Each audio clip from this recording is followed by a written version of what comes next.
கர்த்தருடைய பரிசுத்த நாமம் மகிமைப்படுவதாக. ஆண்டவர் பாதத்தில் ஆசிரியர் மற்றும் அன்பர் ஜெப குழு நடத்தும் நன்றி சொல்லி ஸ்தோத்தரிப்போம். நாள் 16. இந்த நாளுக்குரிய வேத பகுதி எபிரேயர் 10:23. அல்லாமலும் நம்முடைய நம்பிக்கையை அறிக்கை இடுகிறதில் அசைவில்லாமல் உறுதியாய் இருக்க கடவும். வாக்குத்தத்தம் பண்ணினவர் உண்மை உள்ளவராகவே இருக்கிறார். ஆம், நம் வாழ்க்கையில வாக்குத்தத்தம் பண்ணின கர்த்தர் உண்மை உள்ளவராகவே இருக்கிறார்.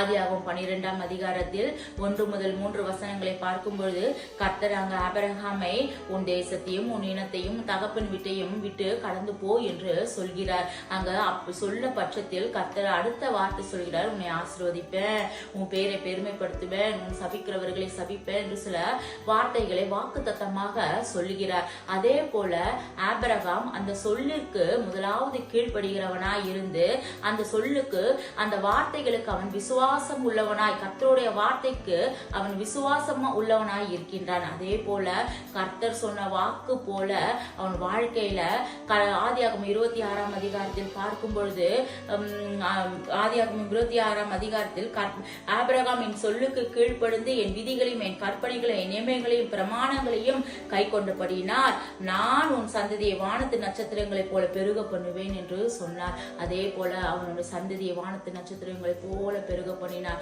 அவனை ஆசீர்வாதமாய் வைத்தார். அப்படியாய் கர்த்தர் ஆபிரகாமுக்கு கொடுத்த வாக்குத்தத்தத்தை கொடுத்த தேவன் உண்மை உள்ளவராய் இருக்கிறது போல நம் வாழ்க்கையிலோ நம் கர்த்தருக்கு கீழ்ப்படுகிற பட்சத்தில் அவர் பேரில் விசுவாசமாய் உள்ளவர்களாய் இருக்கும் பட்சத்தில் நம் வாழ்க்கையிலும் அவர் கொடுத்த வாக்கு தத்தங்கள் நிறைவேறும். அவர் வாக்கு கொடுத்த தேவன் உண்மை உள்ளவராய் இருக்கிறார். இந்த நாட்களில நம் கண்களை மூடி கர்த்தர் நமக்கு கொடுத்த வாக்கு தத்தங்கள் நிறைவேறி இருக்கும். அது கர்த்தர் உண்மை உள்ளவராய் இருக்கிறபடினா அவருக்கு நன்றி சொல்லி சில நிமிடம் நம் கண்களை மூடி ஸ்தோத்தரித்து நன்றி சொல்லி ஜெபிப்போமா?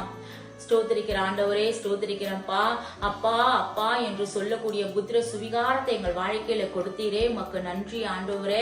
ஐசப்பா, இந்த நாட்களில் ஆண்டவரே வாக்கு தத்தம் கொடுத்த தகப்பன் உண்மை உள்ளவராய் இருக்கிறீர் ஆண்டவரே. எங்கள் வாழ்க்கையில அப்பா அப்பா, எங்கள் ஊழியத்தின் பாதையிலப்பா, எங்கள் தொழில் ரீதியிலப்பா, பிள்ளைகள் வாழ்க்கையிலப்பா, எல்லா காரியங்களிலும் ஆண்டவரே எங்களுக்கு வாக்கு தத்தங்கள் கொடுத்திருக்கிறீர் ஆண்டவரே. அப்பா, அதை நிறைவேற்ற நீர் வல்லவராய் இருக்கிறீர் ஆண்டவரே, உண்மை உள்ளவராய் இருக்கிறீர்ப்பா. ஆபிரகாம் கீழ்ப்படிந்து விசுவாசமாய் இருந்தது போல நாங்களும் எங்கள் வாழ்க்கையில கத்தாவே நீர் சொல்லுகிற காரியங்களுக்கு கீழ்ப்படிந்து விசுவாசம் உள்ள பிள்ளைகளாய் இருக்கும் பட்சத்தில் நீர் சொன்ன எல்லா வாக்கு தத்தங்களும் ஆண்டவரே நிறைவேறுகிறதா இருக்கிறதுக்காக ஸ்தோத்திரம் ஆண்டவரே. அப்படியாய் ஆண்டவரே கிருபை எங்க ஒவ்வொருவரையும் சூழ்ந்து கொள்ளட்டும் ஆண்டவரே. நீர் பெரியவராய் இருந்து வழி நடத்துங்க. மீட்பர் இயேசு கிறிஸ்துவின் மூலம் ஜெபிக்கிறோம் நல்ல பிதாவே, ஆமென்.